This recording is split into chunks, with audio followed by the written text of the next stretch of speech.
जय श्री राम। आइए रामचरितमानस की कुछ चौपाइयों के माध्यम से हम अपने जीवन में नवीन ऊर्जा का संचार करते हैं। आपने ये चौपाइयाँ सुनी होगी जो किष्किंधा कांड के अंत में आती है कि कहई रीछ पति सुनु हनुमाना, का चुप साधि रहे बलवाना, पवन तनय बल पवन समाना, बुद्धि विवेक विज्ञान निधाना, कवन सो काज कठिन जगमाही, जो नहीं होई तात तुम पाही, राम काज लगी तब अवतारा, सुनत ही भयउ पर्वता कारा। यह प्रसंग जब वानर सेनाओं को माता सीता की खोज के लिए विभिन्न दिशाओं में भेजा जा रहा था, तो दक्षिण दिशा में जामवंत जी, हनुमान जी और अंगद जी को प्रभु श्री राम ने भेजा। वहां पर समुद्र पार कैसे करें, इस विषय को लेकर के मंथन चल रहा था। हनुमान जी चुप्पी साधे बैठे थे। जामवंत जी बड़े बुद्धिमान माने जाते रहे, तो उन्होंने अपनी बुद्धि का परिचय दिया और कहा, तभी ये प्रसंग में चौपाई है, कहई रीछपति सुनु हनुमाना, का चुप साधि रहे बलवाना। तुम तो बल बुद्धि के दाता हो, निधान हो और अष्ट सिद्धि नवनिधि के दाता हो, जो है अतुलित बलधाम, आपके तो कई विशेषण हैं। हनुमान जी आप चुपचाप क्यों बैठे हैं? तो इस चौपाई और इस प्रसंग को हम अपने जीवन में किस प्रकार से समझें? थोड़ी देर के लिए कल्पना के आधार पर ही सही, जामवंत जी के स्थान पर जितने भी हमारे परिवार के बड़े बुजुर्ग, विद्वान, आचार्य, गुरुजन, अध्यापक, शिक्षक है, उनको प्रतिष्ठापित करिए और हनुमान जी के स्थान पर अपने आप को समझिए। सही समय पर सही प्रोत्साहन और उत्साहवर्धन उस कार्य की सफलता व सिद्धि में हेतु माना जाता है। और आपने सुन रखा भी होगा कि उत्साह से संपन्न होकर के किसी भी कार्य में जो व्यक्ति प्रवृत्त होता है, तो वो एक तरह से उस कार्य की आधी सफलता ही मानी जाती है, क्योंकि वो उतना उत्साह से संपन्न है उस कार्य के लिए कि उस कार्य को सिद्ध होना ही है। केवल आवश्यकता है सही समय पर सही मार्गदर्शक की, सही मोटिवेटर की, सही प्रोत्साहन देने वाले की, सही सलाह देने वाले की, सही दिशा दिखाने वाले की। तो रामचरितमानस की हर चौपाई सिद्ध मंत्र है, कल्प वृक्ष है। हमें केवल उसे अपने जीवन में किस प्रकार से उन चौपाइयों को, उन स्थितियों को अपने जीवन में घटित करके, समन्वय करके हमें समझना है, ये हमारे ऊपर निर्भर करता है। तो हमें भी जामवंत रूपी सही सलाहकार, बुद्धिमान, आचार्य, गुरुजनों की आवश्यकता है, क्योंकि हनुमान जी जैसी स्थिति हम लोगों की कई बार जीवन के कई पहलुओं पर, कई मोड़ पर हो जाती है। हमारे भीतर सारी शक्तियों से संपन्न करके भगवान ने हमें जो है धरती पर एक देव दुर्लभ अवसर प्रदान किया है। सारी शक्तियां हमारे भीतर है, केवल आवश्यकता है उसको स्मरण रखने की, उसको पहचानने की। हनुमान जी भी किसी कारण से, आप जानते हैं, शापवश वो शक्तियां भूल गए, लेकिन इसका मतलब ये नहीं कि वो शक्तियां उनके पास थी नहीं। तो हम भी जीवन में कई प्रकार के विकारों के चलते हम अपनी शक्तियों को, हम अपनी स्थितियों को, हम अपने व्यक्तित्व को भूल जाते हैं। सारी शक्तियां हमारे भीतर समाहित है। भगवान ने बुद्धि, विवेक सब कुछ दिया है, सोचने की क्षमता दी है। और एक उदाहरण के रूप में मान लो माता पिता ही हमारे जामवंत जी के स्थान पर है और हनुमान जी के रूप में हम हैं, तो क्या माता पिता अपने घर में अपने बच्चों को नहीं कहते, अरे भाई का चुप साधि रहो बलवाना, तुम तो बड़े बलिष्ठ हो, तुम तो डॉक्टर बनने का कह रहे थे, तुम तो आईएएस बनने के लिए तैयारी करने वाले हो, तुम अभी से हतोत्साहित होकर के बैठ जाओगे तो कैसे बड़े लक्ष्य को प्राप्त करोगे?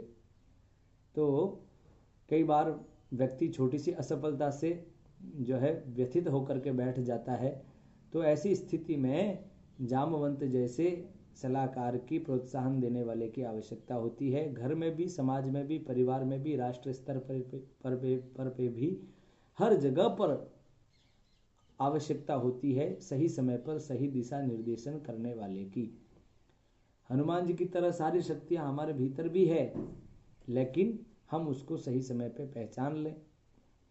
का पवनत नैबल पवन समाना, बुद्धि विवेक विज्ञान निधाना। हमारे माता पिता भी कहते हैं कि भाई तेरे अंदर तो इतनी शक्तियाँ है, तुम ये कर सकते हो, हमें विश्वास है कि तुम ये कार्य अच्छे से कर सकते हो। तो हम उनकी वाणी सुनकर के उनके विश्वास के ऊपर खरा उतरने के लिए ही सही प्रयत्नरत हो जाते हैं। और कुछ हमारी प्रकृति होती है, कुछ हमारे संस्कार होते हैं।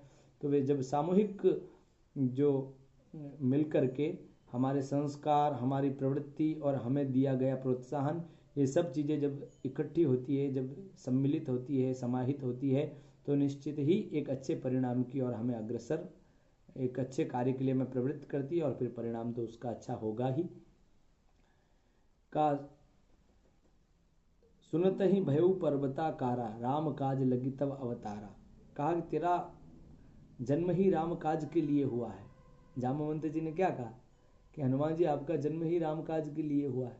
तो उसी प्रकार यदि प्रोत्साहन देने वाला ये कह दे कि भाई मुझे तो लगता है तू डॉक्टर ही बनेगा, तेरा कलेक्टर बनना ही लिखा हुआ है, इस प्रकार से यदि भावना पहले से ही प्रोत्साहन देकर के, सकारात्मकता देकर के, ऊर्जा देकर के यदि भरी जाए, तो ये निश्चित है कि वह व्यक्ति भी ऐसा सोचेगा कि क्या वास्तव में मैं ऐसा हूँ। अगला व्यक्ति मेरे ऊपर इतना विश्वास जता रहा है कि नहीं तू कलेक्टर ही बनेगा, नहीं तू जो है डॉक्टर ही बनेगा, तू इंजीनियर ही बनेगा, तेरे अंदर वो क्षमताएं हैं, तू IAS बन सकता है, तू अधिकारी स्तर का व्यक्ति है, तू कहाँ ऐसे ही झमेलों में अटका हुआ है। तो इस प्रकार की सभी बातें जब सकारात्मकता के साथ और बड़े प्यार से एक जामवंत जी के रूप में जब हम जैसे शक्ति भूले हुए हनुमान जी के स्थान पे हम अपने आप को मान के चल रहे हैं, तो जब सही समय पर जामवंत जी हनुमान जी को जो बात कह रहे हैं, वही स्थिति, वही चीज़ें हमारे जीवन में, परिवार में घटित होती है। हमें भी हमारे अभिभावक, हमारे गार्जियन, हमारे बड़े बूढ़े आचार्य, शिक्षक हमें, छात्र को, अपने बच्चे को, विद्यार्थी को सही दिशा निर्देश सही समय पे दे, तो उसके अंदर भी एक सकारात्मकता आती है, उसके अंदर भी वह अपनी क्षमताओं को पहचानने के लिए उतावला होता है और वह निश्चित ही एक दिन सफलता को प्राप्त कर जाता है। आपने ये भी सुना होगा कि सुंदरकांड जो प्रारंभ होता है, सुंदरकांड की प्रारंभिक चौपाई है, जामवंत के बचन सुहाए, सुनि हनुमंत हृदय अति भाए। सुनि हनुमंत हृदय अति भाए, जामवंत के बचन सुहाए। इसको इस तरह से हम समझने का प्रयास कर रहे हैं।